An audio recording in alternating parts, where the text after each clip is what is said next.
Dans cette escale de Jeanne, nous avançons l'une vers l'autre, mon invité et moi, un peu comme à l'improviste d'une rencontre.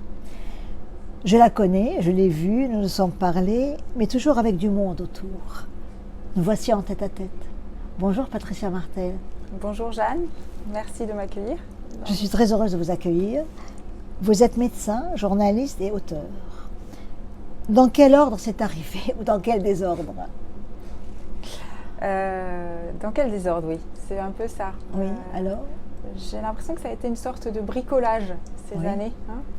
La médecine, au départ, c'était une volonté de vouloir comprendre peut-être le monde qui m'entourait de manière générale et l'humain de manière générale. Donc j'ai commencé par faire médecine et il y a eu un concours de circonstances. En première année, je me suis retrouvée, on m'a diagnostiqué un cancer, une maladie grave qui a un petit peu chamboulé mon vécu des années qui ont suivi, parce que j'ai eu mon concours cette année-là. Oui. Je me suis retrouvée en médecine et je me suis dit qu'est-ce que je fais là? Comment je vais pouvoir gérer? Surtout une fois que j'ai commencé les stages à l'hôpital, donc en 4e année, on devient externe. Donc on est confronté à des drames, confronté à la maladie, à la mort, qui me renvoyait à mes propres angoisses de mort. Et j'étais pas sûre en fait de pouvoir aimer ce métier, de pouvoir le continuer. Et donc ça a été une échappatoire Alors le journalisme, ça a été, au départ je pense que c'était l'appel de l'écriture. Oui. Et j'avais trouvé un diplôme de journalisme médical que j'ai mené en parallèle à Paris, alors que j'étais étudiante à Rennes, en médecine, et qui m'a permis de vivre sur le moment, alors que les études de médecine, c'était dans une projection longue, et c'était impossible pour moi de me projeter dans un temps long. Oui, surtout si vous êtes arrivée. Exactement. Et j'avais besoin de vivre quelque chose. Donc le journalisme, ça a été parfait parce que j'ai beaucoup voyagé, j'ai rencontré beaucoup de personnes, c'était très stimulant, et j'ai continué la médecine en parallèle. Et l'écriture, c'est venu à la fin de mon internat de médecine. Je pense qu'il y avait vraiment un besoin d'exprimer des choses qui n'avaient pas été exprimées. Ça a été un vrai besoin. Là où au départ j'avais commencé par le journalisme, je suis arrivée vraiment à l'écriture à un moment donné.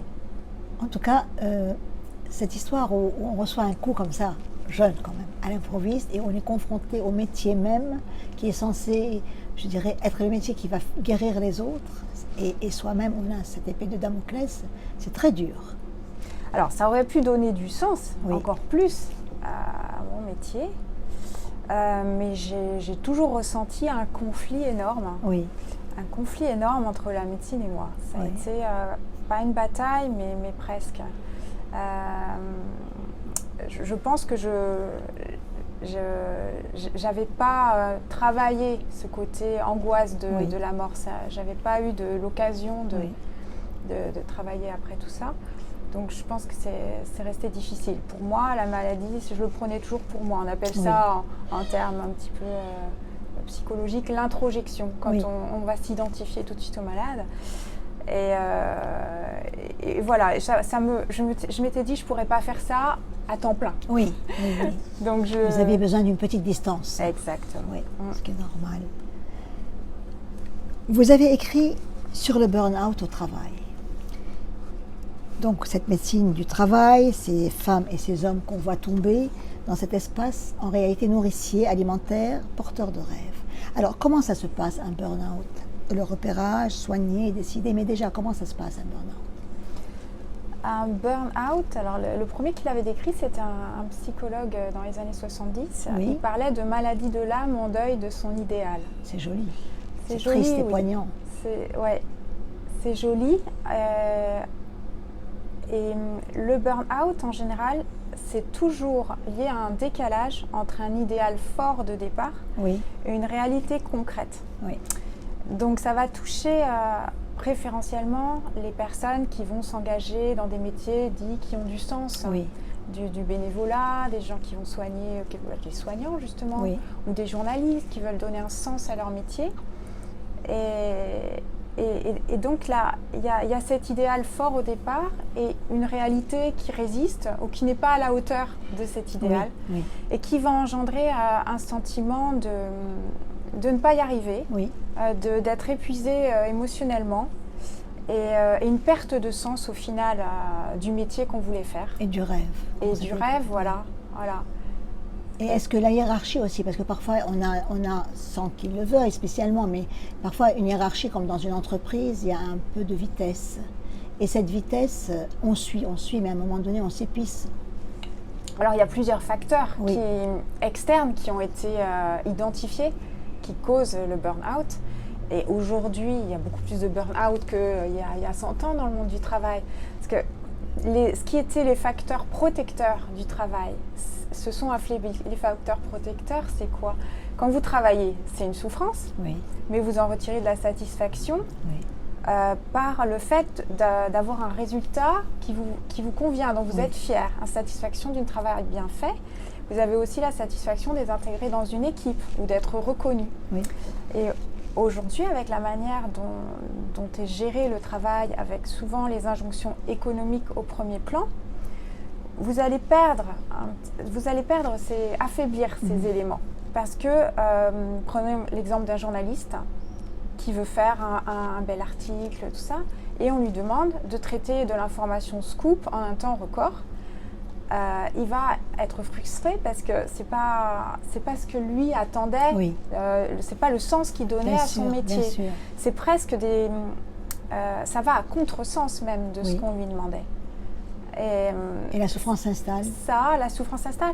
Ajoutez à ça, par rapport, par exemple, aux soignants à l'hôpital, ajoutez à ça des contraintes, des difficultés de moyens, des contraintes en termes de personnel, une surcharge de travail, une agressivité des personnes en face. Et là, vous précipitez la personne. Elle voulait donner du sens, elle voulait aider les autres, elle se retrouve à se faire insulter dans un service d'urgence. En pleine crise parce qu'on ne peut pas gérer, il n'y a pas assez de lits. Et voilà, là, il y a ce qu'on appelle le burn-out qui peut s'installer. Alors, dans le burn-out, qu'est-ce qui... Parce que burn-out, il y a le mot burn qui vient de l'anglais qui veut dire brûler. Qu'est-ce qui brûle en premier? Est-ce que c'est comme vous le disiez tout à l'heure, il y a l'énergie, l'envie, donc tout ça, ça brûle, le projet, le rêve. C'est l'enthousiasme qui brûle. Et qu'est-ce qui s'installe? La peur, la dévaluation de soi, la honte? Tout à fait. Alors, c'est l'enthousiasme qui brûle, c'est la notion d'engagement qui brûle. Et c'est les valeurs qui sont touchées. C'est le système de valeurs qui est touché. Valeurs personnelles. Du sens qu'on veut mettre. Et ce qui va se passer, dans un premier temps, quand la personne n'est pas consciente réellement de ce qui se passe, parce que c'est difficile de prendre du recul, on a juste la sensation de ne pas y arriver. C'est ce qui vient en premier. Ce qu'on appelle un épuisement physique et mental, un épuisement émotionnel. L'impression de ne pas être compétent, de ne pas y arriver. Et à cela s'ajoute parfois une déshumanisation des relations. C'est trop coûteux en énergie, et y compris avec les collègues, y compris avec les patients, la clientèle ou autre. Donc on va éviter de parler, on va se fermer. Donc ça va être ça. C'est les premiers signes et c'est ce qui va rester après. Ce qui va rester et ce qui peut s'installer vraiment, c'est une dépression, une dévalorisation de soi à l'extrême. Mais là où on va distinguer un burn-out d'une dépression, c'est que le burn-out va être vraiment focalisé sur le milieu du travail. C'est-à-dire qu'on ne va pas avoir au départ un divorce et puis le travail qui va mal. C'est d'abord le travail. Ensuite, effectivement, ça peut avoir des répercussions sur la vie personnelle. Mais au départ, c'est un problème qui est lié au travail. C'est là où on évite les fourre-tout et les amalgames. Et est-ce qu'on est, depuis quelque temps, assez, je dirais, on est en alerte de tout ça, ou vous pensez qu'on n'est toujours pas assez en alerte? Alors, moi, j'avais écrit ce livre en 2010. J'avais fait ma thèse là-dessus. Le phénomène était très peu connu en France. On n'en parlait pas du tout. Moi, j'avais traité surtout de ce problème dans le milieu hospitalier. ça a été vraiment un cri du cœur pour moi. Je me disais, mais comment ça se fait que personne ne parle de ça? Comment ça se fait que personne ne parle des dysfonctionnements à l'hôpital, du personnel qui est en train de craquer? Et ensuite, on en a un peu plus parlé avec France Télécom et les suicides qui ont suivi, la médiatisation des procès et autres. Mais je crois qu'en France, en tout cas, les choses n'ont pas évolué réellement dans un sens positif, dans le sens où le burn-out n'est pas un problème lié à l'individu. Oui. Le burn-out est lié à un problème de l'environnement. C'est l'individu qui a un symptôme, mais c'est l'environnement qui est malade. Si vous prenez le système hospitalier, ce n'est pas les soignants qui clochent actuellement. C'est le système qu'il faut, dont il faut prendre soin parce qu'il est malade. Et il faudrait prendre les choses dans le bon ordre, c'est-à-dire au lieu de voir la considération économique d'abord et d'essayer d'aller plus vite dans les méthodes de management, de stresser les gens, on va créer un coût humain.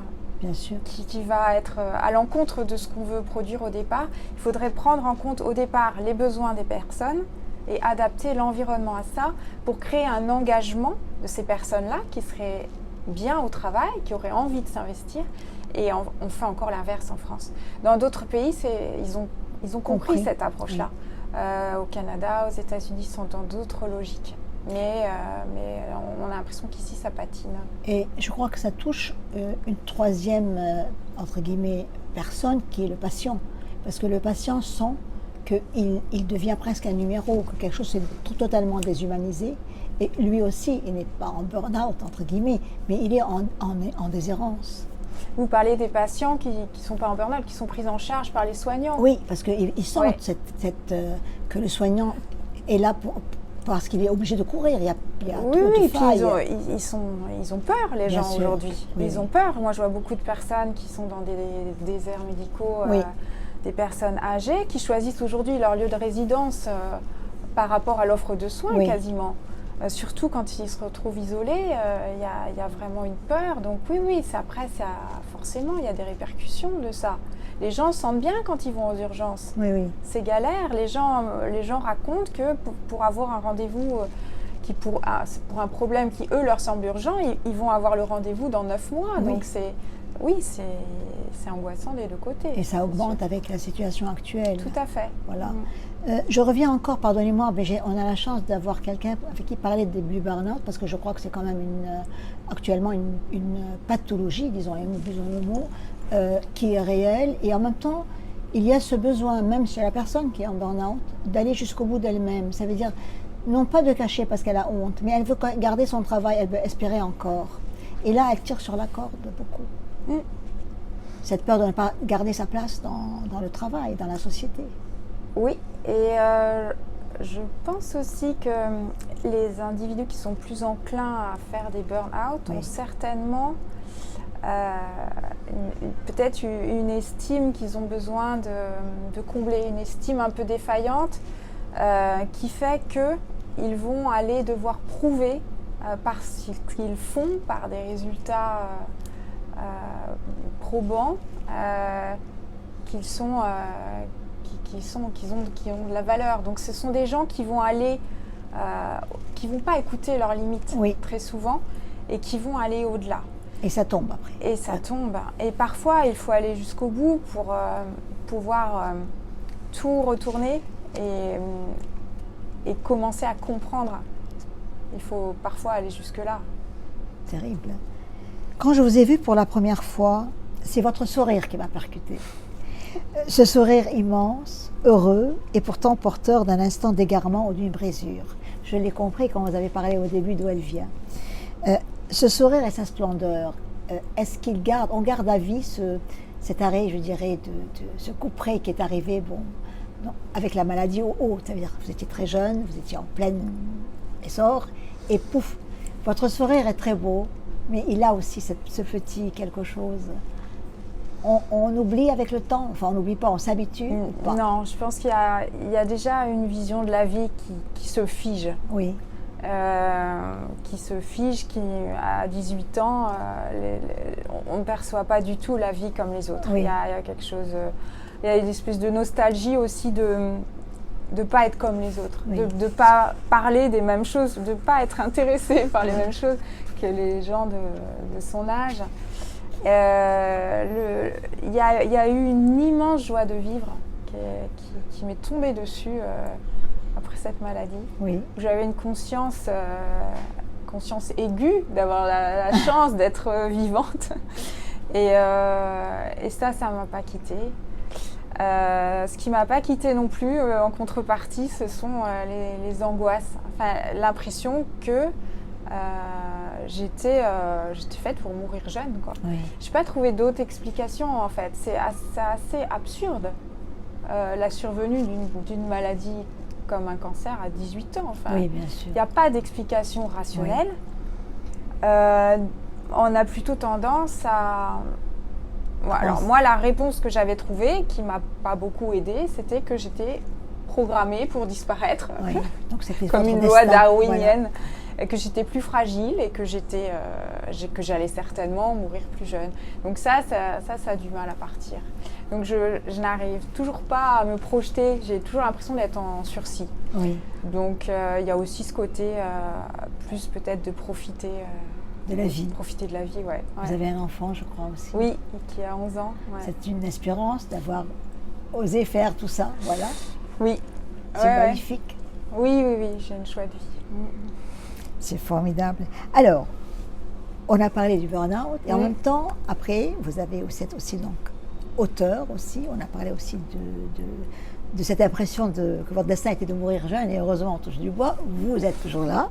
Vous êtes toujours jeune aussi, hein, je le précise.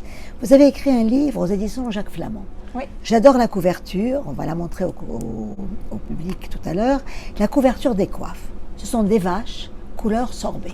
Déjà, pourquoi les vaches déjà ? Pourquoi les vaches ? Alors je voulais faire, en fait, ce qui m'intéresse quand j'écris, c'est un peu de transmettre un regard sur le monde, sur une société.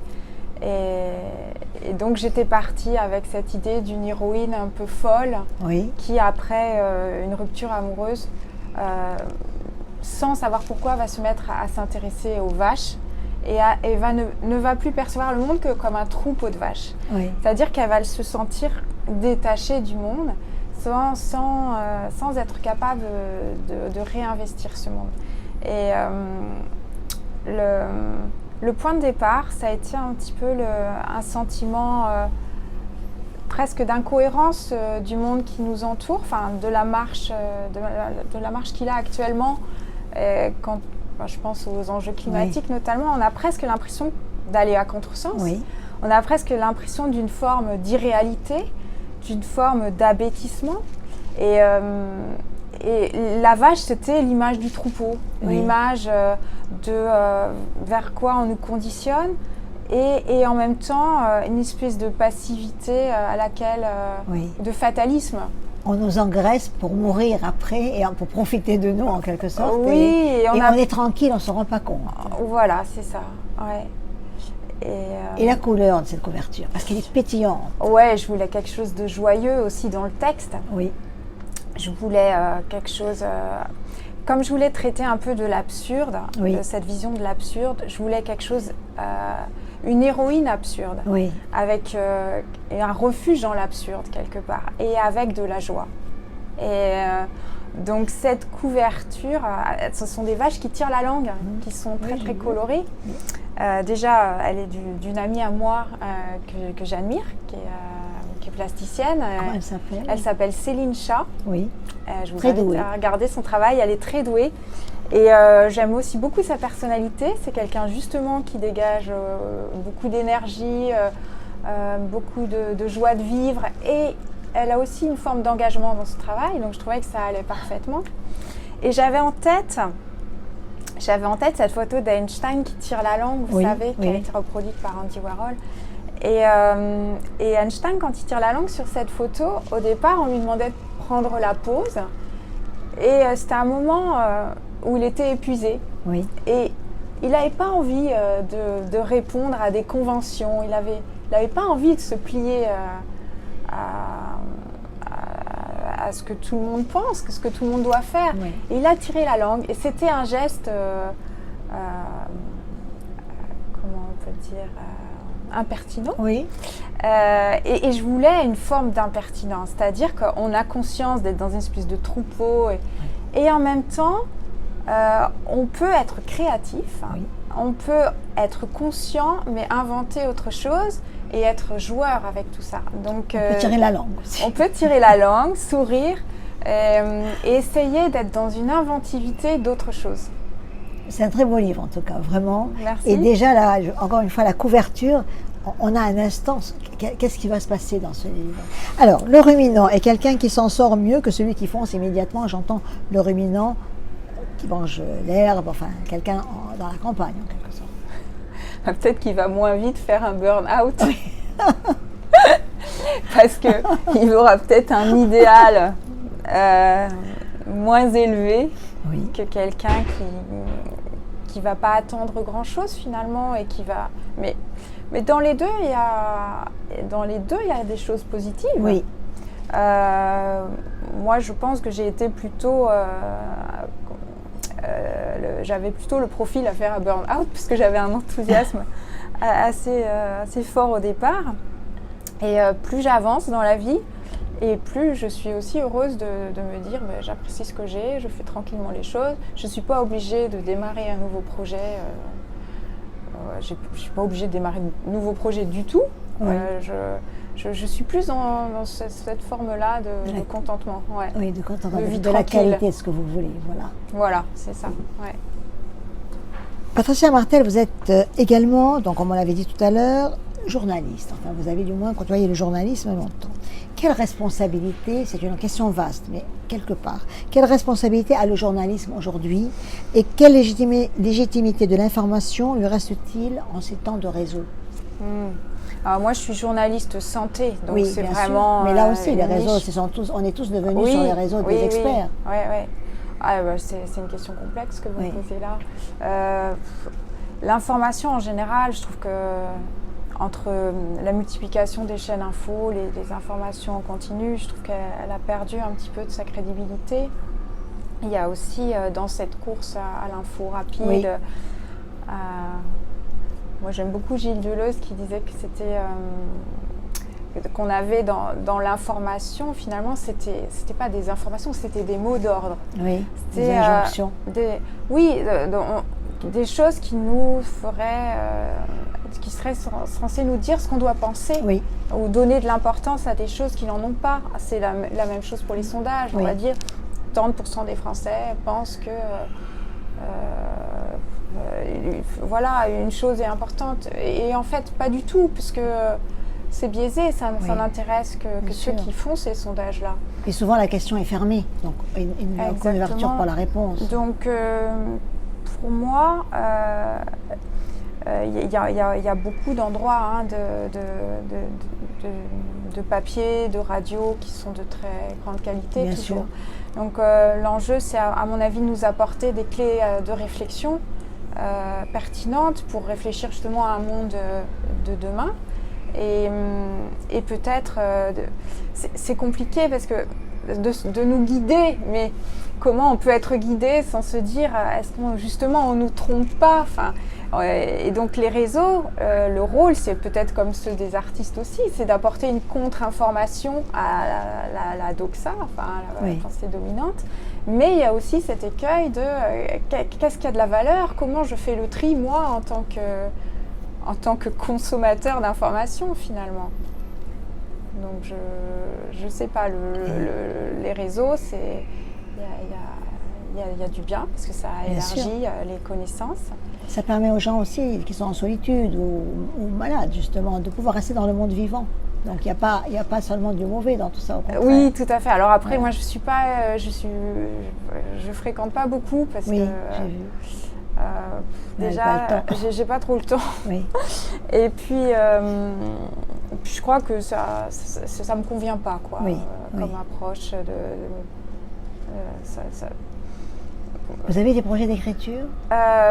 Pour l'instant, pas vraiment. Oui. J'avais commencé un projet quand le livre était, ce dernier livre chez Jacques Flamand était en cours d'édition. Et puis finalement, pour l'instant, j'ai pas continué. J'ai une grande envie de profiter juste de choses assez simples. Voilà. D'aller voir un feu d'artifice au 14 juillet avec mon fils au bord de la mer. Enfin, j'ai des projets comme ça. Au contraire, ce sont des projets magnifiques.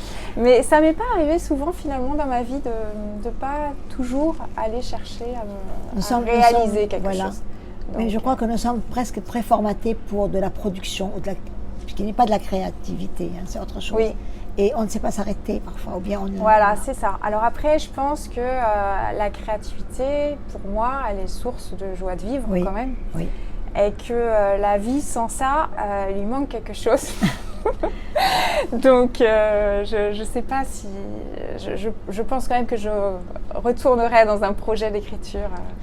Alors, est-ce qu'un auteur peut faire un burn-out à force de ne pas pouvoir rencontrer, non pas seulement un éditeur, parfois ils sont édités, il n'y a pas de lecteurs, c'est-à-dire les lecteurs sont... Ah oui, c'est pas un burn-out vraiment. Bien sûr, c'est pas le mot. Mais... Je pense que c'est une sensation d'échec. Oui. Ah oui, moi je pense que c'est un milieu qui est très très dur. Moi déjà je les remercie, mes éditeurs, Jacques Flamand et auparavant c'était Atlantica. Mais mon premier roman avait été pris comme ça en étant envoyé par la poste et je me suis dit mais quelle chance! Oui, bien sûr. Quelle chance! Si j'avais dû ramer pendant 10 ans, je pense que j'aurais vraiment perdu confiance en ce que je faisais, que je me suis certainement découragée. C'est un milieu, je trouve, très difficile, effectivement. Oui. Ouais. Et je pense qu'on peut se décourager. Je ne dirais pas qu'on fait un burn-out. Non, c'est pas les mêmes mécanismes. Non, bien sûr. Mais une forme de petite déprime et de découragement, oui. C'est certain. Et on est décrédibilisé aussi. Moi, j'ai des amis qui me disent qu'ils écrivent depuis des années et il n'y a jamais rien qui est sorti. À un moment, on ne leur apporte pas trop de crédit. Mais même la famille, alors que ça amis, tient à rien. Et quand on entend le discours d'écrivains qui ont essayé pendant 10 ans et au bout de 10 ans, ils y sont arrivés et ils sont devenus des gens à succès. Moi, j'ai entendu même récemment une interview d'Annie Ernaux qui n'avait pas eu la possibilité de publier son premier roman et les gens autour d'elle ne croyaient pas en elle. Et elle a dû s'isoler. Se battre aussi, S'isoler pour se couper de la vie de ces personnes. Et j'ai trouvé ça très touchant. Il faut quand même une grande force pour pouvoir le faire. Et d'autres artistes, dont des peintres, ça sont morts et c'est juste, même des écrivains, c'est là, après. Là, c'est pas de bol. C'est après, c'est pas de bol, hein, vraiment. Ah non.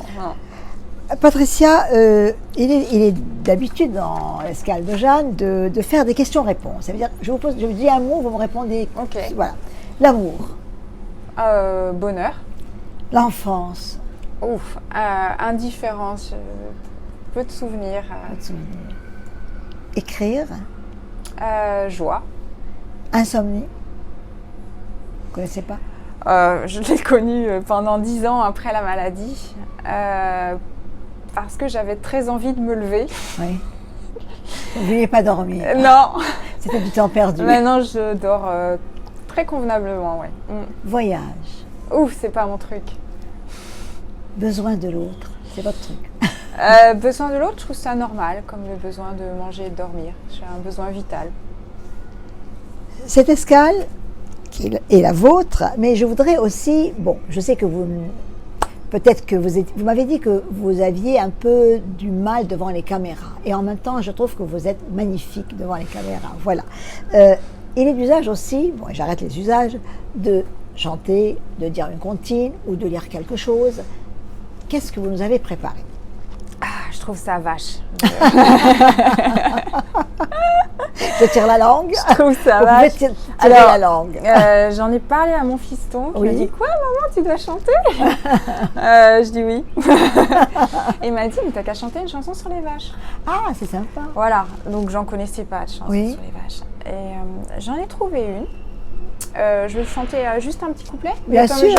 Comme je l'ai découverte récemment. Je la connais pas, donc je vais garder mon petit papier. Bien sûr, il n'y a pas de souci. Ça s'appelle La vache à 1000 francs. Oui. sur une mélodie de Jacques Brel et des paroles de Jean Poiret. Ah, On y va? on y va. Une vache à 1000 francs, grandit dans le Morbihan, devient chemin faisant comme par enchantement. Une vache à 5000 francs en arrivant au Mans. Une vache à 5000 francs, on ne sait pas comment. Augmente de 20% en traversant le Mans et devient par conséquent une vache à 6000 francs. Une vache à 6000 francs. C'est bougrement tentant. C'est bougrement tentant pour les gens d'Orléans d'en faire innocemment une vache à 10 000 francs. Une vache à 10 000 en sortant de la ville. Pris dans un tourbillon, devient à Arpajon par un calcul habile. Une vache à 20 000, 100 000 à Montlhéry. 200 à Juvisy. 300 000 à Orly, arrivant à Paris, à la porte d'Italie, la vache n'a plus de prix, la vache est au Gobelin. Multiplié par 20. Par 252 au carrefour Richelieu et par 817 au sortant de Villette. Je vais m'arrêter là parce que la chanson elle dure 3 minutes. Elle est géniale cette chanson. Je vous invite à aller la voir. Ah oui, ouais. oui. Il est super, Jean Poiret. Vraiment, oui, bien sûr. Voilà. Mais en même temps, c'est une très bonne idée de votre fils et on Voilà. a beaucoup de chance. Et moi j'applaudis, parce que j'ai toujours un très bon public. Jeanne. Voilà. Patricia, hélas, le temps nous oblige, on va être obligé de nous arrêter, mais je suis encore dans la joie de cette escale, ce que vous nous avez raconté, avec beaucoup de franchise, de pudeur, et ce sourire, le sourire de Patricia Martel. Voilà. Est-ce que j'ai quelque chose que j'ai oublié de vous poser comme question, ou bien est-ce que vous avez envie de dire quelque chose? Non, pas spécialement. Je voulais vraiment vous remercier, Jeanne.